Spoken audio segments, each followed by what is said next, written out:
10 years, the disappearance of a college co-ed was a mystery until new scientific testing cast a different light on a man who had been a suspect all along.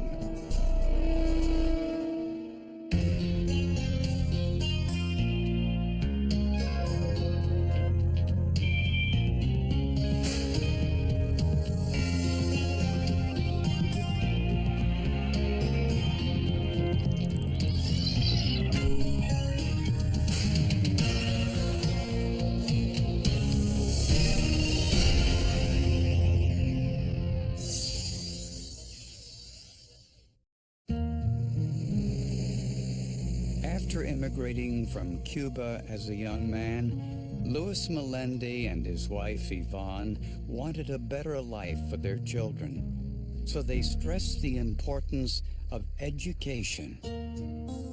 Their 19-year-old daughter Shannon shared those dreams and planned to pursue a legal career. Shannon would light up a room, you know. She was just unbelievable. Her presence was felt when she came into a room. She was, I guess, every mother, father's dream child. She was outstanding, and whatever she did, she approached everything in life with gusto. President of her class at Miami Southwest High School, Shannon graduated cum laude and was a member of the National Honor Society. After high school, she attended Emory University in Atlanta. She knew exactly what she wanted, and she was going for it. Her first 2 years there were uneventful until March of 1994, when she suddenly disappeared without a trace. Basically, we had a 19-year-old college student who dropped off the face of the earth, completely disappeared. On the day Shannon vanished, she worked at a softball tournament to earn extra money. She kept score during morning games for the first time in her life. They broke for lunch. She was seen leaving the field and was never seen or heard from again. A friend of my sister-in-law's came up to tell him that Shannon was missing. And my husband fell to the ground, and he said, "We'll never see her again." When the local police department learned of Shannon's disappearance, they initially thought it was a college prank. For days and days and days, the attitude was, this is college girls gone wild. Shannon has just come back from a great spring break vacation.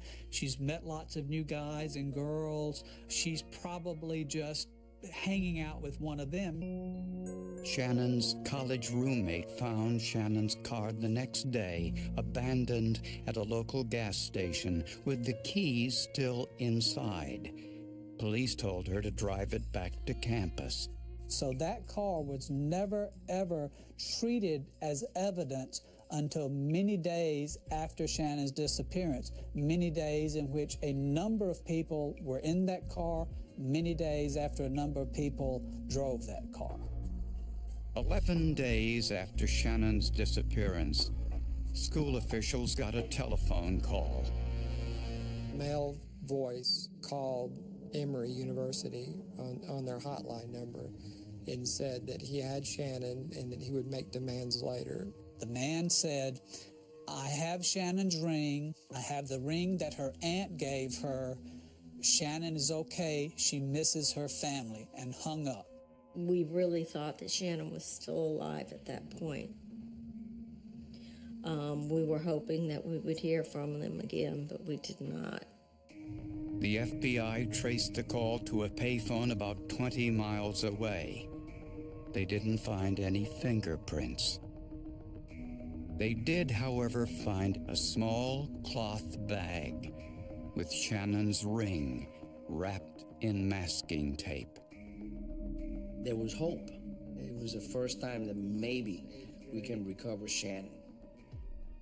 Please bring us our daughter back. Please give her back to us. We love you, Shannon.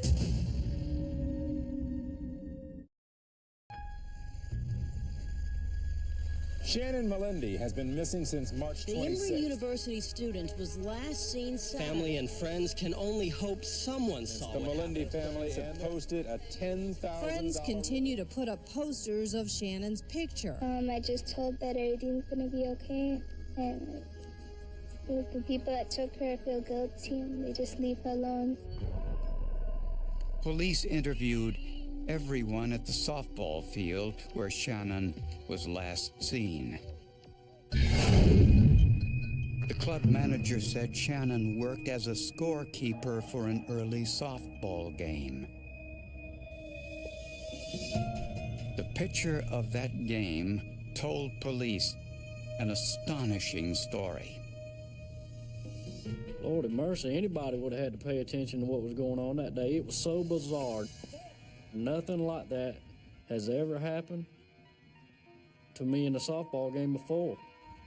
Chastain said that the plate umpire couldn't keep his eyes off of Shannon Melendi. I mean, in the middle of a pitch, he would physically turn around and go back and start talking to this girl. And here I am in the middle of a pitch, and he had the nerve to turn around and look and go, "Ball." I said, "How you know? You wasn't even looking." You know, that made me mad because I started walking folks. The plate umpire was 33-year-old Butch Hinton, a mechanic at Delta Airlines. He was a charismatic guy. He taught Sunday school to kids. He was very active in his church. He played sports. He umpired, obviously. When questioned by police, Hinton admitted speaking to Shannon that day, but said he didn't see her after the game. He said he went directly home and made several telephone calls to friends. A check of his phone records confirmed his alibi. We knew from telephone records and from speaking with other people that Butch had made telephone calls from his home. Police also got a search warrant for Hinton's home, but found nothing. And the trail of Shannon's kidnapper went cold. It was frustrating for the police and especially the family. Seems like a lifetime. I remember things as before Shannon and after Shannon. It's like two different people. I'm not the man that I used to be. 6 months after Shannon disappeared, police returned to Butch Hinton's home, this time to investigate a fire that started upstairs in one of the bedrooms. He alleged it was an accident with a vacuum cleaner. Then you look at how the fire started. It was clearly an arson. An accelerant was poured on the floor and ignited. He made an insurance claim. Fraud was involved. While investigating this fire, police learned something else. A neighbor told police that Hinton set a bonfire in his backyard 6 months earlier, the same night that Shannon disappeared. And they described him as, it was very eerie. It was, they said it was chilling to them, very bizarre. So investigators searched Hinton's home again. This time, they used a backhoe to excavate the fire pit in his backyard. And they discovered something odd. Nearly a dozen women's sweaters, all petite sizes. I knew his wife. I actually went to high school with her. And the clothing that I was finding in the fire pit was not her size. It didn't belong to anybody that lived here. The Melendi family did not recognize any of the sweaters as Shannon's.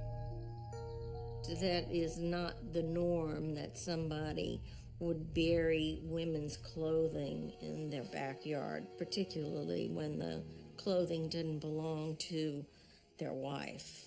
How do you feel about the federal authorities digging up your yard and your property? Hinton denied any knowledge of these sweaters. He thought they might have been left there by the previous owner. Police didn't buy it. Makes you wonder, who else is there? Who are we missing? How many other victims do we not know about? The FBI's Forensic Science Unit in Washington, D.C. didn't find blood or any other forensic evidence on the sweaters. Also, in the fire pit, police found wire ties, cleaning products, and plastic pants like the ones used by crime scene investigators. In Hinton's garage, they found 9 rolls of tape. But none of this pointed to murder. I was in touch with Clint Van Zandt, which was an FBI profiler. And him and I got very close, and he told me a lot of things that I wouldn't tell my family. And he assured me that Shannon was murdered by Butch Hinton very early. And I kept that to myself for a long time. Butch Hinton did go on trial for the arson, fire, and mail fraud for sending the false claim to his insurance company. He was sentenced to 9 years in prison. And during that time, no one heard from either Shannon Melendi or her kidnapper.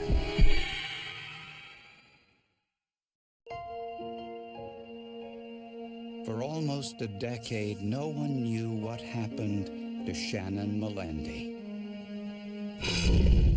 Her parents continued to search for answers, and they heard plenty of theories, but no hard proof. It is life-changing. It takes a big toll on everyone. It takes a toll on your marriage. It takes a toll with your children. Friends, family. We lost a ton of friends because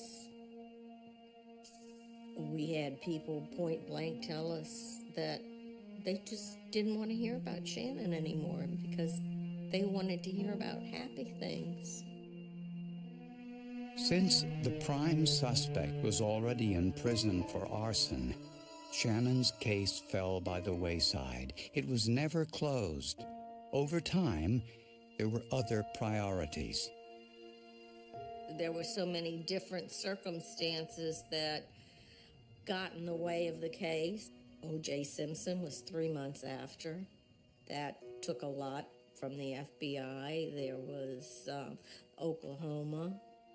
There was the Centennial Park. I mean, all of those things were bigger than Shannon's case. Prosecutors John Petrie and Mike McDaniel reopened Shannon Melendi's case because they were convinced Butch Hinton was somehow involved. John Petrie was like one of those movies you see that the miracle, the saint comes in. He was silent for several seconds, and then he said, "I have been waiting for 10 years for this phone call." There was additional pressure on the prosecutor since Butch Hinton was about to be released from prison for his arson conviction. The FBI sent us boxes and boxes of file folders, and I just started going through them, starting with number 1, using little sticky pads and notes and highlighters to mark things that I thought were either A, strong points to indicate that Butch Hinton was guilty, or B, strong points to indicate that no, he wasn't. I had no agenda at that point. But first, they needed forensic evidence. And for that, they started at the very beginning, with the bag holding Shannon's ring left by the kidnapper at the payphone. The ring didn't yield any results forensically. There was no fingerprints, there was no trace fibers on it to link anything to. But the bag was an important piece of physical evidence that we had. Prosecutors learned that the bag was manufactured by the Millhiser Corporation. Millhiser had only one customer in Georgia that bought those bags. That was the Fulton Paper Company in Atlanta. Fulton Paper Company had only one customer for those bags, and that customer was Delta Airlines. Coincidentally, Butch Hinton worked for Delta Airlines as a mechanic. Delta employees used the bags to ship small engine parts for repair. During the original investigation, police found similar cloth bags in Butch Hinton's desk at work. So now, 10 years later, forensic scientists compared one of the bags from Butch Hinton's desk to the bag found with Shannon's ring. We measured the distance of the warp and weft, the two directions of the weave, and we also did a thread count. Mary Miller determined both bags were consistent in construction and size, and the weave pattern was identical as well. Both drawstrings were made of the same cotton polyester microfiber. Then, scientists analyzed the masking tape that had been wrapped around Shannon's ring and compared it to the rolls of tape confiscated from Butch Hinton's garage years earlier. They were consistent with respect to the width of the tape, the adhesive that was used on the tape, and the coating surface of the tape, the non-sticky side. But on the tape, wrapped around Shannon's ring, Miller noticed something that had been overlooked years earlier. Tiny metallic particles, clearly visible using an infrared spectrometer. It was not a situation where you can ignore that these particles were present. That took us on a different path. So it was really remarkable to find. Scientists placed the samples on a carbon substrate so they could see them under the scanning electron microscope. We looked at it by backscattered electron imaging, and in that kind of imaging, metal particles stand out very bright against everything else. That indicated to us is that there were elements that were of a higher atomic weight and farther down the periodic table. In other words, these particles were unique. It was a copper-nickel alloy that I had never seen in an environmental sample, a tungsten-cobalt alloy that I had never seen in an environmental sample. A little research identified the origin. Investigators discovered that the only industry using this alloy was the aerospace industry. Unbelievably, at the time of Shannon's disappearance, Delta Airlines used this alloy to coat jet engine parts. To find out that those metals were only to be found in a jet engine aircraft manufacturing plant or repair plant, I think that was very, very critical in the case. Scientists found this same metal alloy on the rolls of masking tape confiscated from Butch Hinton's garage, probably because he had taken them from work. What we found in the 10 or so tapes that we had examined there was that collectively we saw all of these same unusual types of metal particles that we had seen on the tape from the telephone booth and on the small piece of tape from Butch Hinton's car. And prosecutors found one last item in Butch Hinton's background that astonished everyone.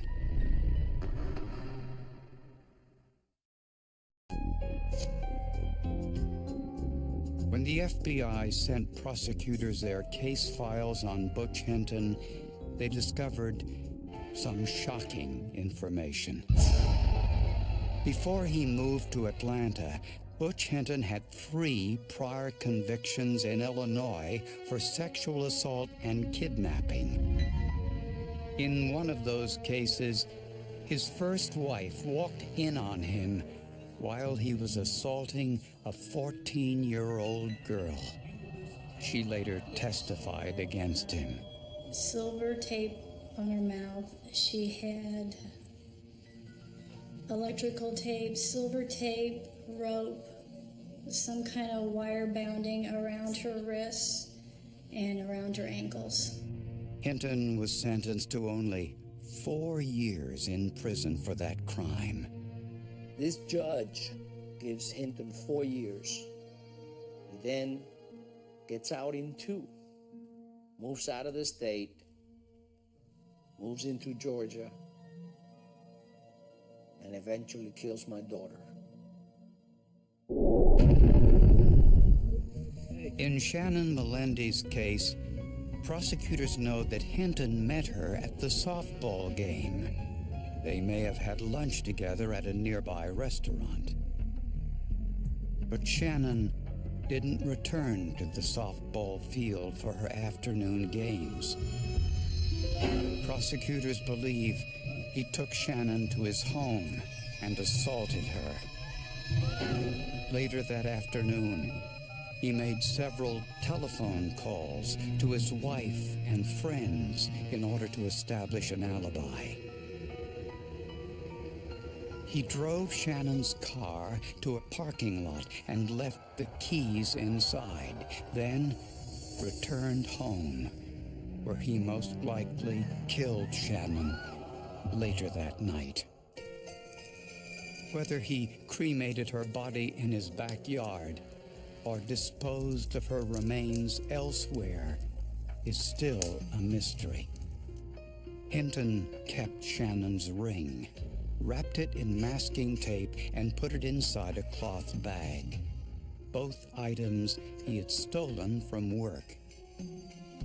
He never realized that these items contained the rare metal alloy from his workplace that would tie him to the crime. After hearing the evidence, the jury's verdict was predictable. We, the jury, find the defendant Colvin C. Hinton III guilty. As to count 2, felony murder, how does the jury find? We, the jury, find the defendant Colvin C. Hinton III guilty. Hinton was sentenced to life in prison. Not a dry eye in the courtroom, just getting that verdict and knowing that we had done the right thing for that family and that this person would never see the light of day again. Why I felt driven in this case, I don't think I'll ever know. A lot of it, I think, goes back to that first conversation I had with Lewis when he said, I've been waiting 10 years. God, how can I disappoint this man? The focus of our family has always been to stop Butch Hinton from hurting another family, for putting another family or what we've been through. There's many Butch Hintons out there, and we must change our laws so families don't have to go through what we've been through. I used to be a big proponent of the death penalty, but I think death would be too quick for him. They took something as small as a bag and turned that into a suspect. And that's just amazing that they can do something like that. I just tell you how far we've come in this world. It's wild.